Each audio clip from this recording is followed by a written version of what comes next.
Welcome to the MMA Freakcast. I'm Edson Valenzuela. And I'm Matthew Salzer. And this is the week of February 11th, 2016. And we have missed a week. Our last podcast was 2 weeks ago. Yes. It was one of our first audio-only podcasts that we're doing here in 2016. And I think it came out quite well for a Skype podcast. What do you think, man? Yeah, I think it went pretty well. Though it wasn't live because, we were able to edit. But, okay, anyways. It came out all right, though. Yeah, it came out pretty good. Yeah. So I felt like it was one of our best podcasts so far. Yes. But I feel like, especially at the end of last year and starting off this year, MMA has sort of given us a lot to talk about, right? Yeah, there's definitely been a lot. Yeah, there's definitely towards the end there's been a lot of current events and just whatnot. So, yeah, there's been a lot to go on. You want to dive right into some of the most recent UFC stuff? Okay, so, yeah, this last weekend we had UFC Fight Night Hendricks versus Thompson, which, as the majority of us know, was the salvaged UFC X pay-per-view. Yes, salvaged. Yes, UFC X pay-per-view, which was going to be UFC 196. It was turned into UFC Fight Night Hendricks versus Thompson. I suspect that probably happened because maybe there wasn't anything going on Fox Sports 1, so they were able to transition it. Is there ever anything besides mixed martial arts going on? They have some racing stuff. They've got racing. They've got they got college basketball. It's getting better, stuff like and that. mixed martial. And you know what? It is pretty neat that they've been able to carve out a niche audience from mixed martial arts because we're a pretty serious audience. We're a serious, sports audience. Yes, we're a pretty serious group. So that's a nice little coup on their behalf. No, that we're not trying to give Fox too much of a hard time. So the fight night, like you said, it was a big deal. You mentioned the last time we were on a podcast that this was the first time the UFC had ever salvaged the card in such a way. Bellator had set the tone. You said that Bellator, I think, a year and a half ago, did the same thing. Yes, they were able to salvage that first pay-per-view. It was going to be T versus Rampage Jackson. They were able to salvage it into the a Spike pay-per-view. A Spike TV broadcast cable TV. Which is easier to do, arguably, because Spike isn't exactly a sports related. It's not. Their primary programming is not sports related. They do a lot of reruns. They do a lot of their own programming and whatnot. So on a Saturday night, there just isn't going to be a lot of stuff going on. So you're saying it was at the time it might have been a bigger win for Spike than this was for Fox and the UFC in general. Right, because I suspect basically because of the fact that the time of year, that it's probably for that reason that they were able to salvage the early in the year, not a lot going on, and also. Well, remember football season. There you go, football season. Yeah, so they're in the middle of the football season. Yeah, basketball season. There's more going on. There's not a lot going on with basketball season, baseball season. Well, because I think they were near basically there was a bunch of stuff that they were able to. They weren't. It wasn't crucial to just move that programming onto. They were Fox able to Sports accommodate the fight night just fine, and you know what? Kind of an explosive card, right? Oh yeah, some surprises. Some surprises, not quite surprising, but sure. Definitely an explosive card. There was. We had. Do you want to go over preliminary stuff, or what do you think? Okay. The only preliminary thing that I saw was Josh Berkman versus KJ Noons. Two vets. And two KJ vets. Noons, a Strikeforce vet. Yeah, Josh Berkman. Tough comeback alum. Is that right? Yeah. Okay. And he was able to actually come. He actually went to World Series of Fighting and then was able to come back. So he was one of those guys who was able to do a resurgence in his career. He was able to go down to the minor leagues and was able to come back. And KJ, I'm beginning to wonder if this might be it for KJ in terms of. You know what? He had such a promising start. His win in Strikeforce against. Nick Diaz against kind of an underprepared Nick Diaz who had missed weight, or they had sort of Elite XC. Elite XC. Yeah. They sort of created the belt for Diaz's weight at the time. Yeah. I think it was like a 175 belt. It was 160. Okay, there you are. It was 160. They realigned their lightweight division specifically so that Nick Diaz could make weight. And then he ends up going against KJ Noons, and they have this battle. But Noons got the better of him. Noons, I mean, it was a battle of attrition, most definitely. But I remember very clearly that Noons was landing the more solid shots. Yep, and and Noons ended up taking it by doctor stoppage. And those cuts were brutal. I mean, at the time, Nick Diaz still did have a lot of that sensitive scar tissue on his face. Yeah, which he's since gotten removed. And my understanding is he also got surgery to actually shave down that part of his skull so that the brow bone sort of area. Because we know that certain people are just going to have just more prominent, those prominent, brow ridges. Yeah, brow ridges. So and now you question Noons might be on his way out. Since 2014, let's say, he's had a spotty record. I mean, you want to go as far back as 13? Let's go back to 13. Let's see. He lost. And this was after stepping away. This was after stepping away for more than half a year after a loss in 2013 or 2012. I'm sorry. Yes. To Josh Thompson. He comes back in Strikeforce. He comes back after 7 months or so in 2013, January 12th at Strikeforce Marquardt, and that was the last. Marquardt Safedine, sorry. Yeah, which was the last Strikeforce. Yes, the last Strikeforce, and he lost to Ryan Couture. That was back when Ryan Couture. And that was a split decision. Yeah, it was a close fight, and so anyways, he lost that, and then he went in and immediately lost to Donald Cerrone. But then he went on, and he was one of those guys who was brought in from Strikeforce, but he still had potential. He went up, but he he beat George Soteropoulos and Sam Stout, which are two. And then Sam Stout, Sam Stout, two vets. Sam Stout definitely the Ultimate Fighter vets really, and Sam Stout definitely a tough fighter, a hard puncher, and he was able to get the best of him in his home country of Canada, in the first round. Now what I see, I see a pair of losses here. Going back to May of last year, and then obviously coming off of this last decision loss against Josh Berkman, how do you feel? Well, I don't think it really helps that he's kind of been, let's see, 2013 was his most active year as of late. He fought 3 times.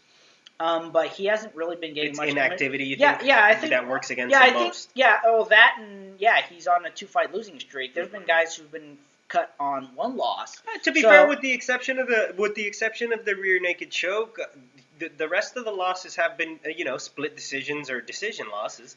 I don't think it really helps though that he actually bounced up in weight. The Sam Stout fight, it's that's understandable. And then if you fought Darren Cruikshank, that is to say that he fought Sam Stout at 155.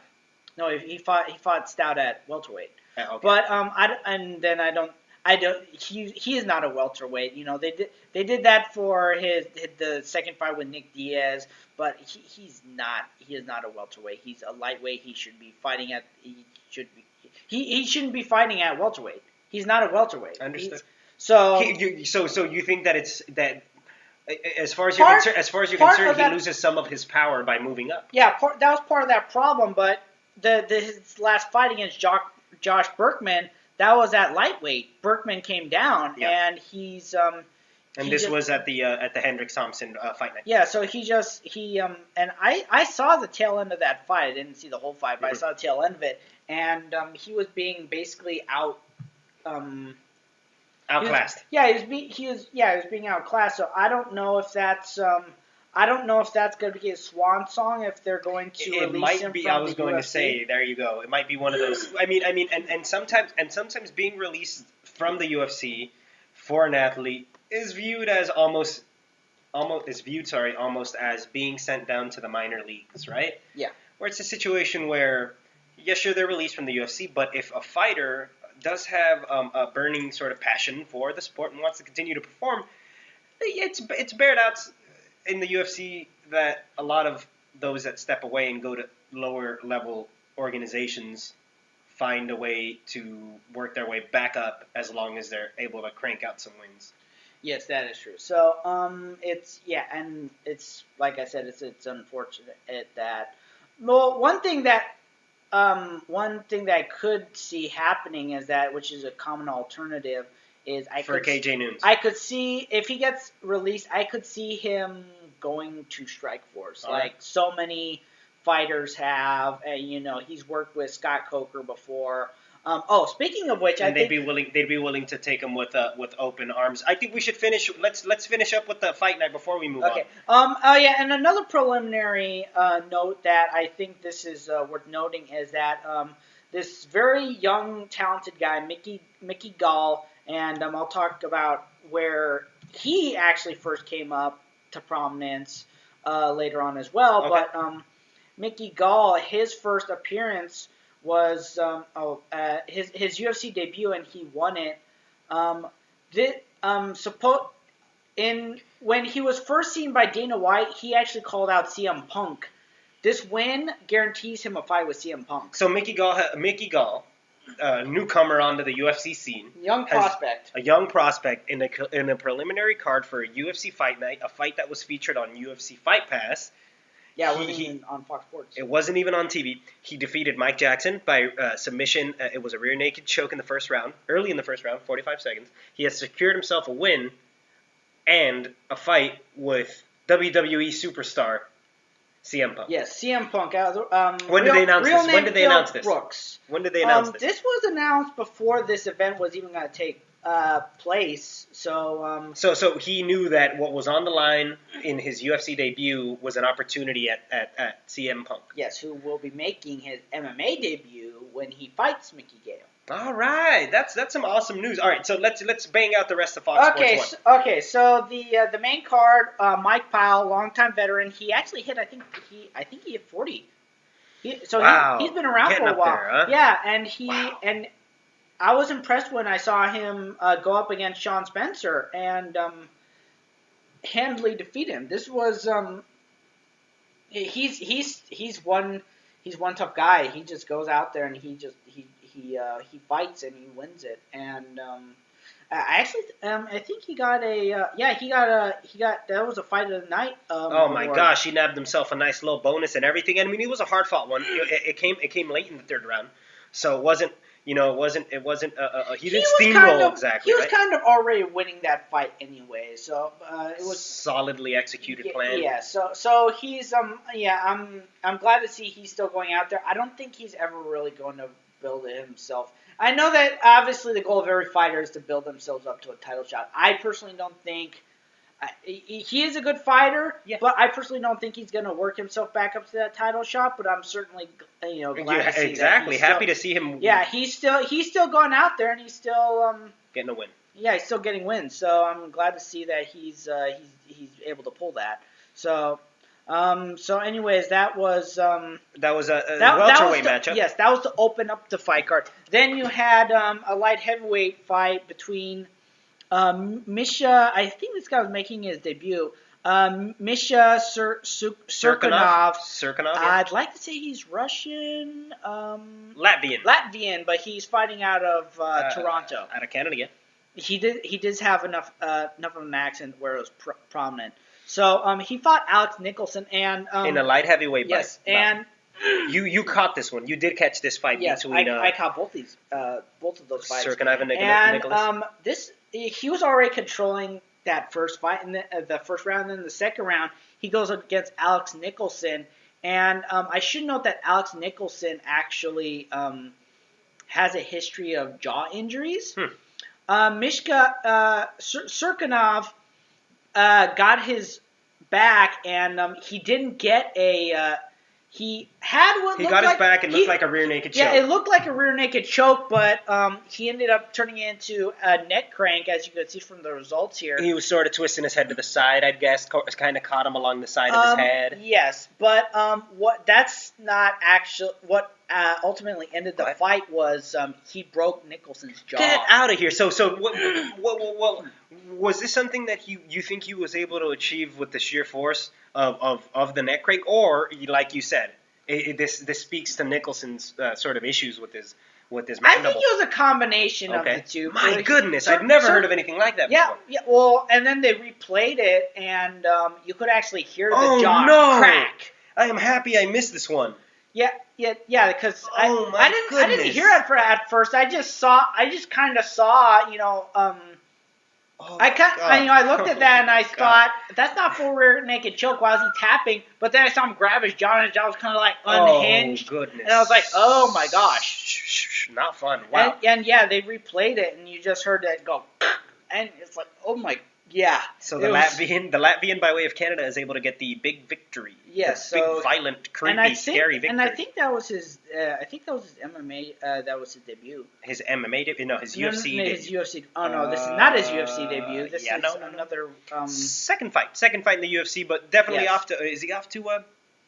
He's off to a good start. Two stoppages by Serkinov, so off to a good start with the UFC. Yes, that he is. Then you had the flyweights, Joseph Benavidez versus Zach Makovsky, to contend. These are. How was it? How was this fight? It was a unanimous decision. Benavidez got the victory. What'd you think? I didn't really agree with that. Go on. Yeah. The card reads now for context, and I'll give you a chance to analyze. The card reads, or rather, the scores read 30-27. This is a unanimous decision, so all of this was scored for Benavidez. It was 30-27, 29-28, 29-28. How do you read it? I do think there might have been one of those rounds where Makovsky did take it, but yeah, he wasn't assertive enough to take the fight. Whereas Benavidez has been around for a while. He's and he's been able to score things correctly, and he's been able to go out there.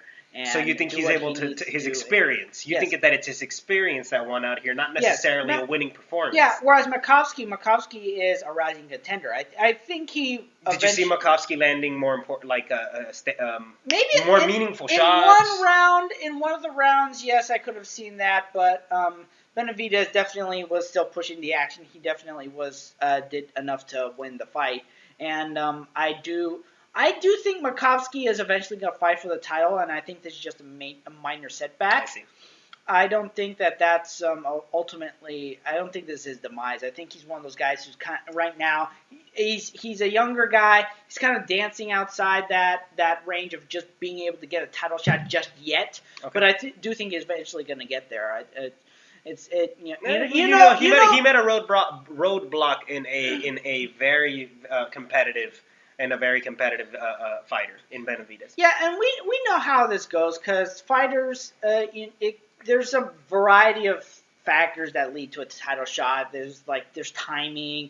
There's the right night, good night, bad night. There's a variety of factors that can lead to a fighter coming away with a victory and a title shot. But this is definitely going to slow him down in terms of nabbing that title shot. Yeah, against. But I do believe he will eventually vie for the title. Yes. So did anything stand out in the next fight, which is the light heavyweight bout between Ovens St. Preux and Rafael Cavalcante? Well, both of these guys are actually former Strikeforce fighters. Okay.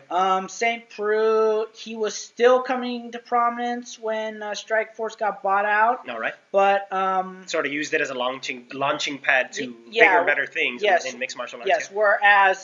Whereas Cavalcante, he was actually at one point the light heavyweight champion, and then lost it to Dan Henderson.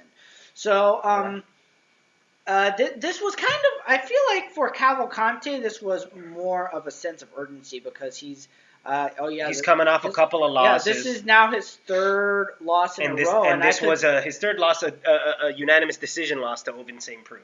Yeah, and I could see this event just like Dunes. Like you just mentioned, yeah. I could see this sending him back to.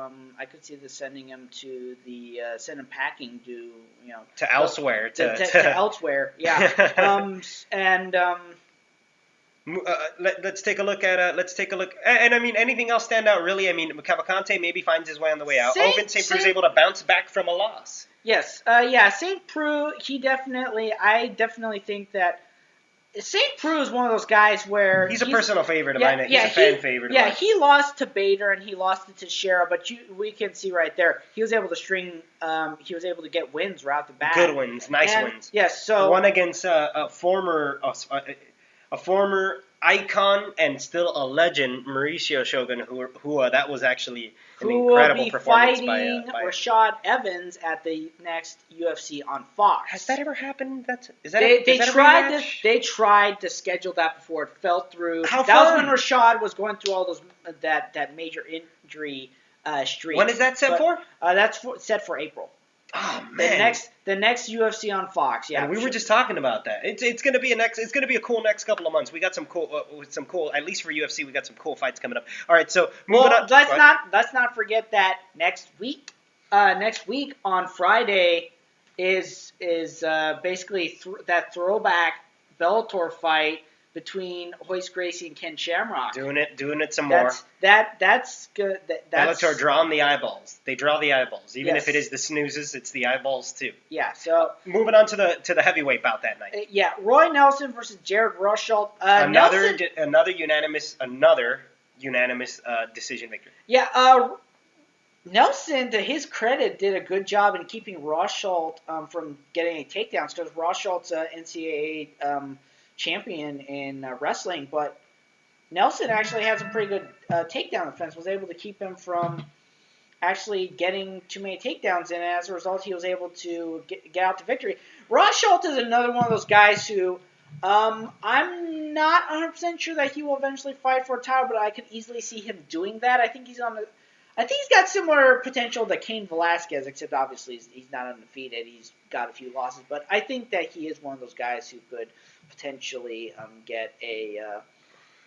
He's a prospect. Get into contendership. Yeah, he's a prospect. I think he will eventually get there. Of note is the fact that I've actually back when he was still Rosholt? Yeah, back when he was still a redshirt freshman, he hadn't even actually wrestled for Oklahoma State. I actually went to the Oklahoma State 2-week intensive camp in Reno, Nevada, and he was one of the guys helping out with the camp and also so was Johnny Hendricks, if I recall correctly. I got to see all these guys who are now in who eventually went on to the world stage or were in or eventually went on to the NC fighting the UFC. I got to see all these guys back when they were still Oklahoma State wrestlers. Early stages, huh? Yeah, back when they were. Yeah, so it was just one of those times where it's like, wow. That is looking very back. neat. Looking back on that, it's like, wow, this is so Fell short. Yeah, indeed. Fell short against Nelson, who's actually a lot more, no pun intended, well-rounded than somebody. Wow. But no, yeah, and I mean that. He actually is a lot. He's a very solid fighter who you can't help but wonder how his career might have shaped up. How his career might have shaped up if he would have exercised from time to time. Goodness gracious, lost some weight. I mean, obviously the guy's an athlete. I'm not denying that the guy's an athlete, but I mean, if he was to be in athletic shape, seeing some of the stuff that he's been able to pull off against some pretty big and good and very good fighters, I mean, Oh yeah, I agree with you there. I think that if he didn't have that belly, he could be a light heavyweight, maybe even a middleweight. But he just, he's always had that belly. At times, he's been heavier. Yes. Because my goodness. I recall he's been a big boy sometimes. Because in IFL and then that fight in Affliction with Arlovsky, which is probably one of his only knockout losses ever, that was a prominent belly. Yes. That was a big Especially big, That yes. was a big old balloon there. And that was almost as if he was transitioning out of the IFL and moving on with his career and sort of like maybe not deciding whether or not he wanted to continue in mixed martial arts or something, where he just let himself get to that size. And I only say that because I feel that once he did join the UFC, he relatively speaking did slim down. Yeah, well, it also helped that I think one of the reasons maybe why he went through the Ultimate Fighter is probably because of the fact that like Kimbo Slice, Dana White said, "Hey." Dana White's never been a fan of his physique, and Dana White was one of those guys who was telling him, you need to. If you want to be considered a serious fighter, you need to. Dana White essentially did not take him seriously because of how he looked. Yeah, so and felt that he needed to prove himself. And you know what? Roy Nelson did him one better, right? Roy Nelson did do him one better. Yes, he won. He took the challenge. He won. Yeah, he took the challenge, won the show, and has been in the UFC since then. Yes, indeed. So I think he's probably the last member of that aside from Matt Mitrione, the last member of that show to still be in the UFC. So, a nice win for him. But yeah, he's definitely a veteran. Definitely been out there. Definitely been some wars. Rosho hitting a speed bump, like you mentioned earlier with Makovsky. Yeah. But definitely still a future contender. Yes, guys like Rosho Makovsky, they're those guys where I think this is just this is a speed bump in their momentum. But I do think that those guys are very prominent. They are the future of the sport because we are talking both those divisions. We're talking the flyweight division, obviously still new. There's not really too many aged veterans there. Nelson though is actually getting on the he's 39, so he's aging there. And there's a bunch of other fighters in the heavyweight division that are kind of aging as well. So I think Rosholt is the future of the division. Part of the emerging class, let's say. Yes, he's part of the emerging class. Let's put it that way. So then the main event. Which I still personally think is still an upset. But I was still shocked to see it came as a surprise to most people. I think that Hendricks was sort of the foregone conclusion in terms of winning the fight. He's the ex-champ. I mean, he's been competitive in every single bout that he's in. Even the ones that he's lost, he sort of won. And so you see him go up against Stephen Thompson, who a relative nobody. Yeah, he was. He wasn't even ranked in the top 10 in the UFC rankings, if I recall correctly, before that fight. I think it was like maybe 14 or 13 or something like that when they showed it on the when they showed it on the fight night, when they were showing the statistics and all that. Whereas Hendricks, I think, was probably ranked maybe 1 or 2 or something like that. He was up there, and then he loses Stephen Thompson, and I was just like, oh my god, this kid is for real. But not only did he lose, though, am I right? Not only did he lose, he was absolutely, dominated. Yeah, there were points earlier on where it looked like he kind of, but the thing was, he later at the post-fight press conference, he later admitted that the strategy that he was going for, Thompson was not doing that. I think it was one of those things where he was expecting Thompson to return strikes, whereas Thompson was kind of taking one of those counter striker strategies, which, as we all know, a lot of fighters were able to have very good success, namely Anderson Silva. Yeah. Silva made a career as a counter striker. He's one of the most brilliant MMA counter strikers in history, right? Yeah, and Thompson, I think, is cut in that same cloth. Yeah. Obviously not from exactly the same cloth, because he's not from shootbox. Yeah. But he's definitely up there. He's got the spirit of his technique, you think? Yes, the spirit of the technique. I do, and that is definitely his highest profile victory so far. Yes, his highest profile victory to date. He is definitely the sky's the limit for this. And with Lawler coming off of another win, you can't help but hear the rumblings of that match. Sort of. Yeah, it's possible. People have been saying that Tyrone Woodley is supposed to be getting the next shot, but I was under the impression that might have been announced. Yeah, but let's compare the records, huh? Yeah, but let's let's be honest. Coming off of that type of momentum, of course, he might be Thompson. He might have to leapfrog for that spot. Yeah, he might leapfrog because we all know that being guaranteed a title shot, that's a very fluid thing. Especially that's Dana White speak. Yes, that's Dana White speak. That's very fluid. So Matt, that just about I say it breaks down Fight Night. And you know what? One of the neat things about recording the podcast is it's that we can take a quick break, and if it's all right with you, we're going to take a quick break, and then we'll continue recording in just a minute, everybody. Okay.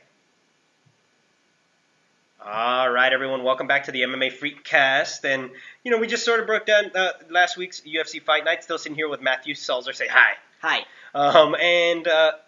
Continuing on with the podcast, Matthew's going to sort of run down a couple different things that have happened in MMA news, as well as he wants to sort of feature an overview of your MMA encyclopedia. Yes. So recently I had a friend, and I've probably heard about this but never really explored it. So a friend last month gave me a belated birthday present, and it's titled the MMA Encyclopedia, and It's co-authored by Jonathan Snowden and Kendall Shields.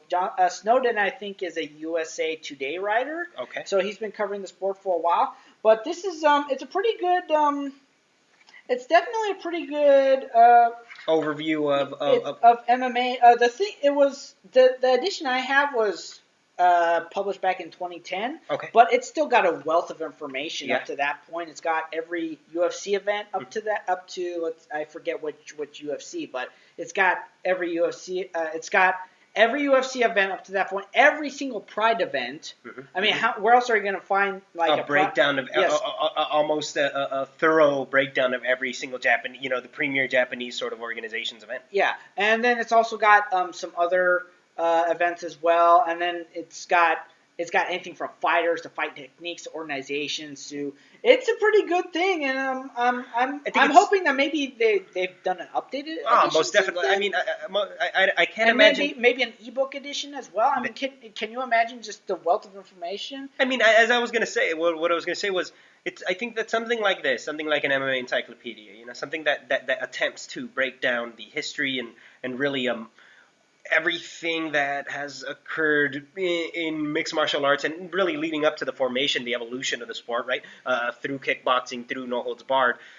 There's so much rich information, right?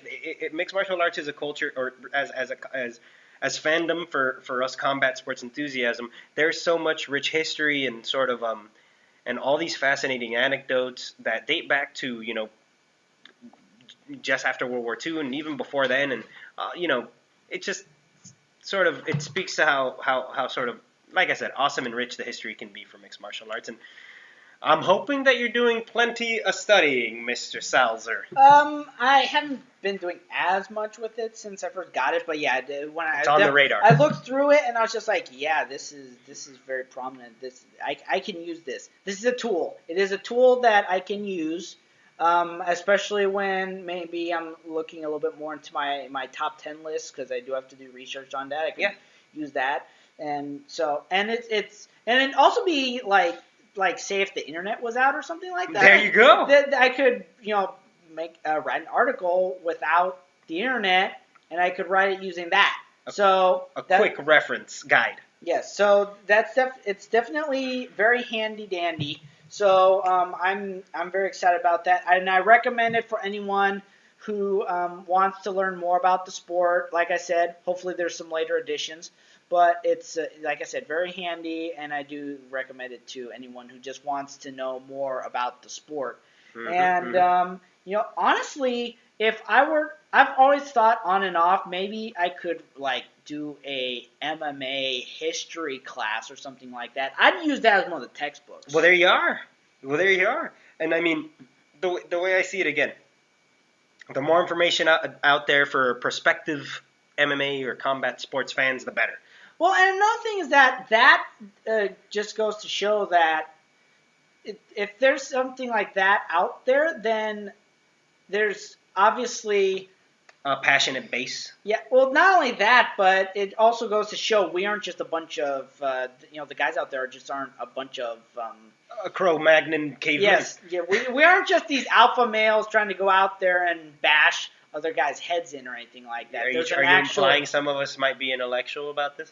Yeah, exactly. We are intellectual people, so... All right, continuing on. Okay, so that was the MMA Encyclopedia. So also a recent tidbit of news, and this was kind of a little bit this was probably an older piece of news within the last 2 weeks. But Benson Henderson, former lightweight champion, UFC lightweight champion. He was his last fight was actually his last fight on his UFC contract. He said he was going to explore the possibility of free agency. So he's been doing that. So he's been exploring, shopping around, talking to the competitors. So he finally decided to sign with Bellator. Whoa! Yeah, which I'd argue is a little bit of a coup.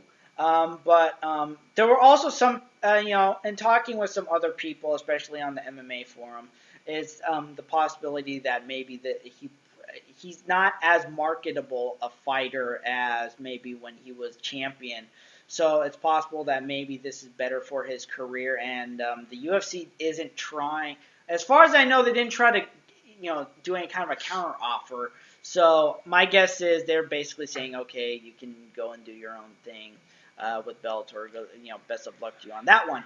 So well, this will maximize the amount of money that Ben Henderson is likely to be able to gain from fight to fight, at least in this part of his career. And the way I think most athletes at this stage see it in mixed martial arts is, hey, I'm going to cash out, and those that do remain passionate about fighting show in their performance that they can continue at a competitive pace and make their way back to the UFC, which is, if we're going to be frank, where the real competition in mixed martial arts will always be. Yes. Well, another interesting thing is that his first fight in Bellator is going to be a welterweight title shot against Bellator welterweight champion Andrei Koreshkov. Oh wow! An immediate title shot in a division that is not one he's accustomed to. Is that right? Right. He's had a few fights at welterweight, but I personally don't think of. Can you very quickly bring up this gentleman's record? Okay, so Benson Henderson. No, not Benson Henderson. His competitor. Andrei Koreshkov. Please. Okay. Andrei Koreshkov. He's been throughout his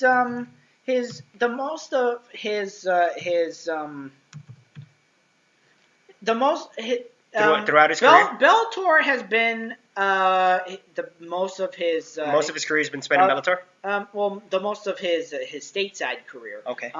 You could see it with his record right there that he's fought primarily in Russia before he fought. But he's been able to make the U.S. a second home through fights in Bellator. Yeah, and of note, his only career loss was to Ben Askren. So when he fought, and this was something I didn't think was wise. I watched that fight. He said in that his fight camp leading up to that he didn't even get any kind of wrestling in there. He said, "Oh, this is an MMA fight. I'm not going to worry about that." Russia has a multitude of prominent world-class wrestlers. Why wouldn't you get one of those guys in? Askren is still a wrestler, to his credit. Well, there it was, and so he went in there, and Askren, first loss.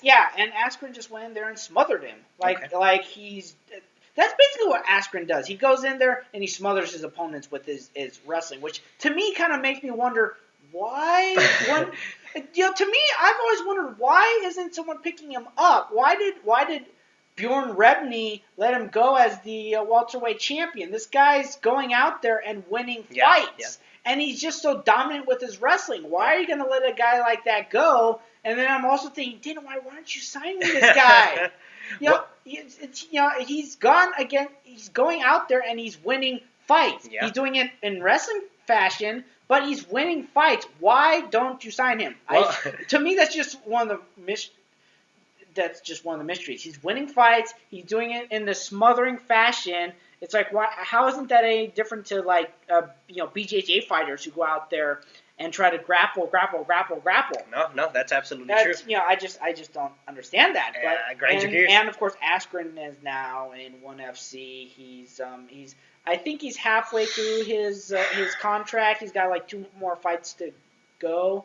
So yeah, but that fight happened over 2 years ago. Since then, he's been able to put together 5 wins, and now that leads him into his title bout with Ben Henderson. And in his last fight, he did win the welterweight. He did win the welterweight championship. So to give him credit. How do you think Henderson stacks up? I'm a big fan of Henderson, but I don't know if he could win this because this might be a rude awakening to his following and to him. The 2 guys that he's fought at welterweight are not top 10 fighters. Yeah. I just don't think that he has what it takes to beat Koreshkov, and if he does, it's because then hats off to him. But I don't think he has what it takes to beat Koreshkov. So you're saying Koreshkov? I think I've always thought Benson Henderson is a lightweight. Yeah. I think that's how he is. I think that's all he's going to be.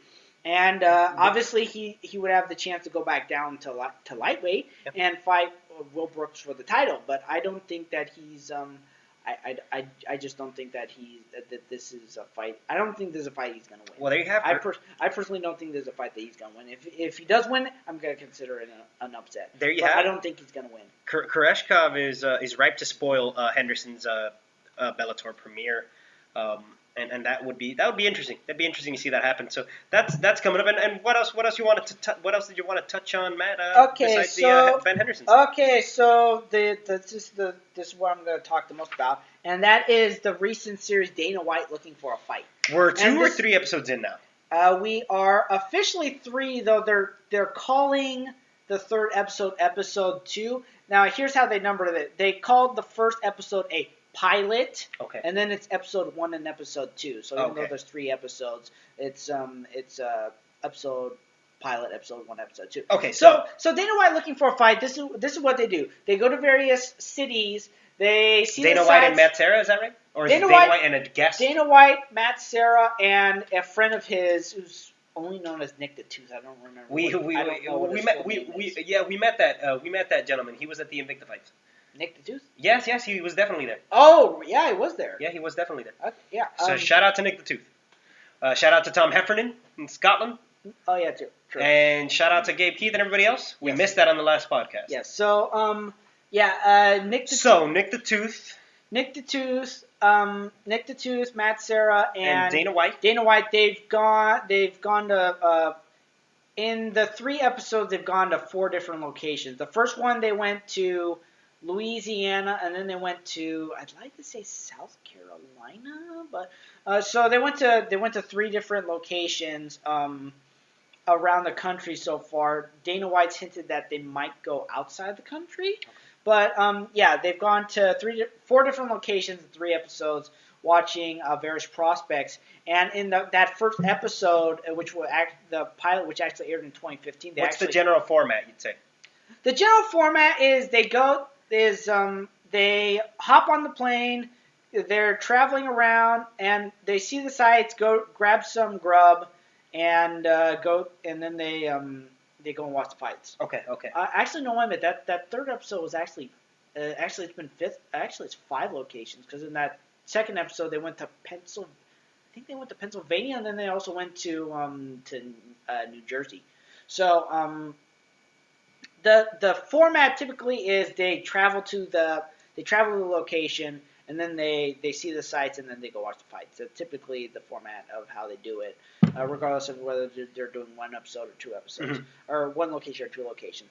So do you think the show it tries to sort of broaden the appeal of mixed martial arts, or the culture of mixed martial arts, to, hey man, like, this is all part of experiencing life, you know? You go, you travel, you catch a fight from time to time, something along the lines of that?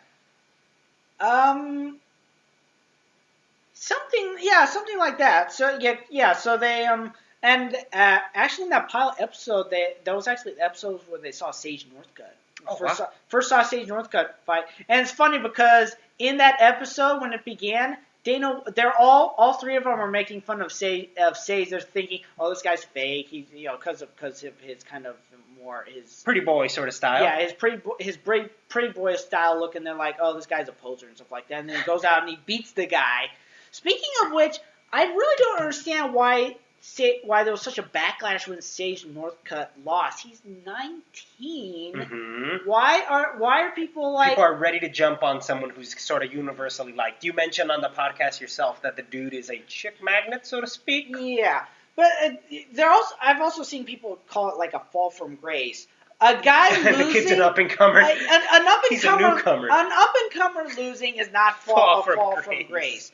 The guy's not even had a title fight. Sage Northcutt losing is not a fall from grace. Paige Van Zandt losing to Rose Namajunas is not a fall from grace. A fall from grace is Anderson Silva testing positive from steroids.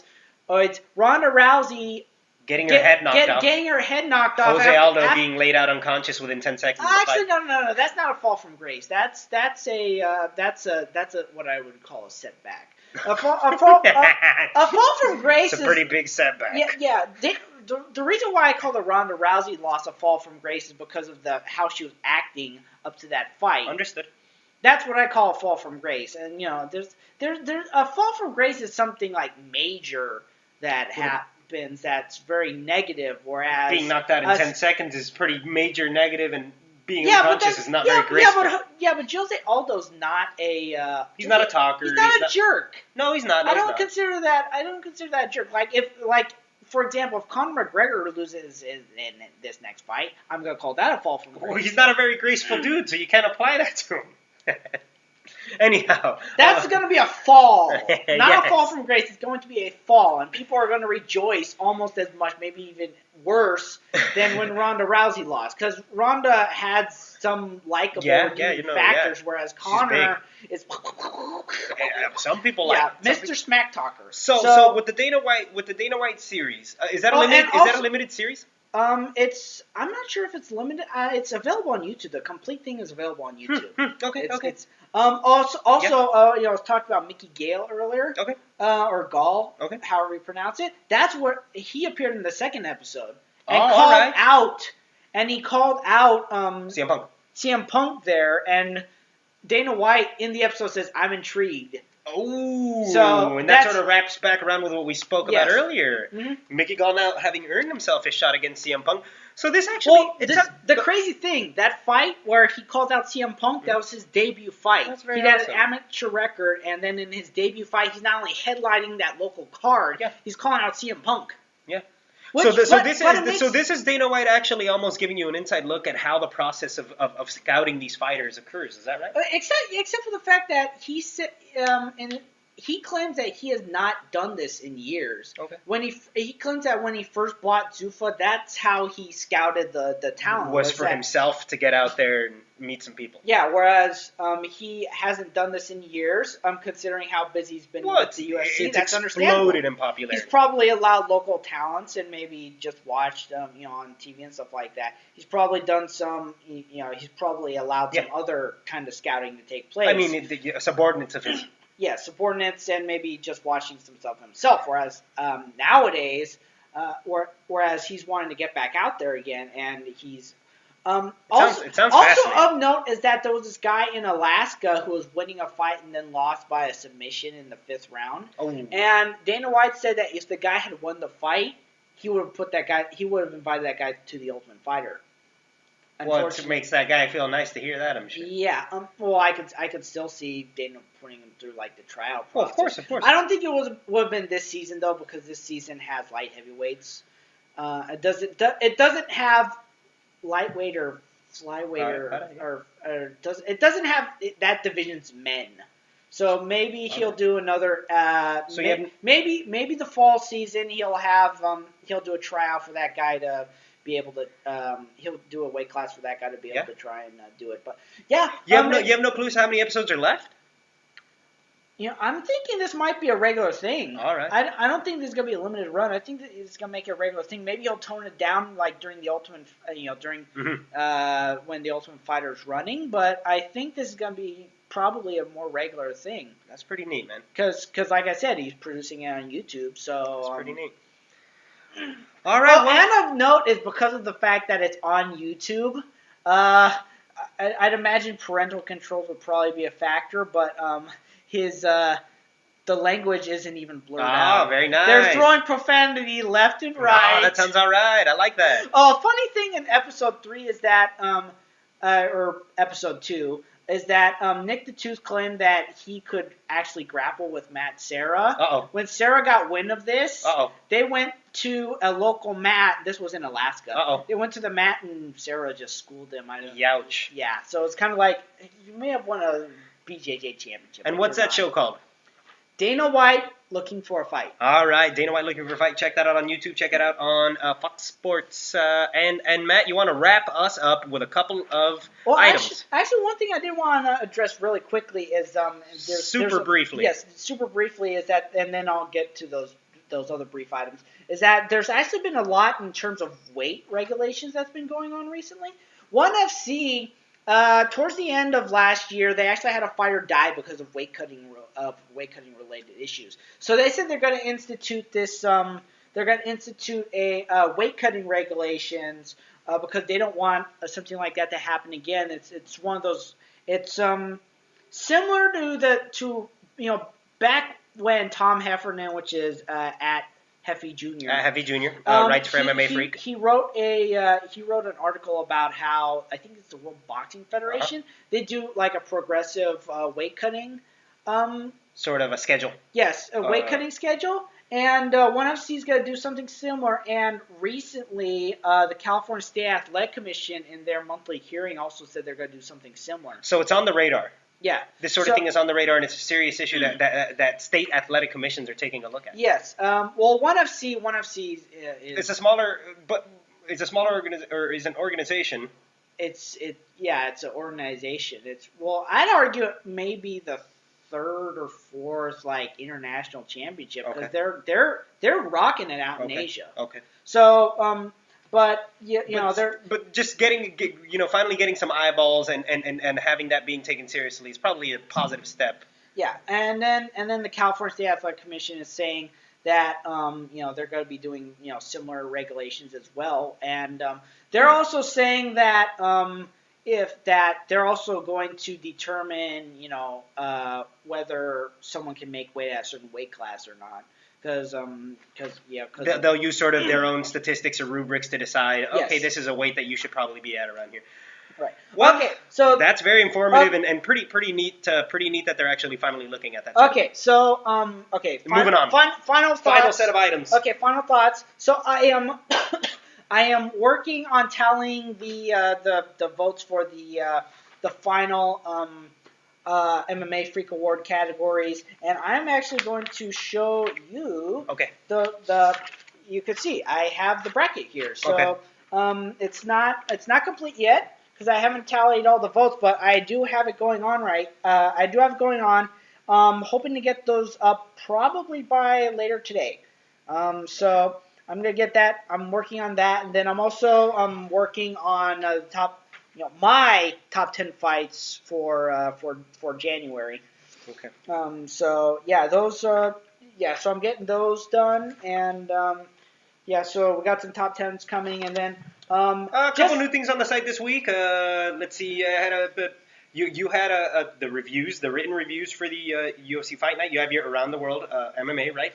Yes. On the site, I had a piece on left-handed KOs. Yes, which I think was pretty good. Thank you, man. Yes, and then I'm also let's also mention briefly that we have submitted applications to see World Series of Fighting 28. We should be making it out to World Series of Fighting in Garden Grove. Yes, Garden Grove, which is not.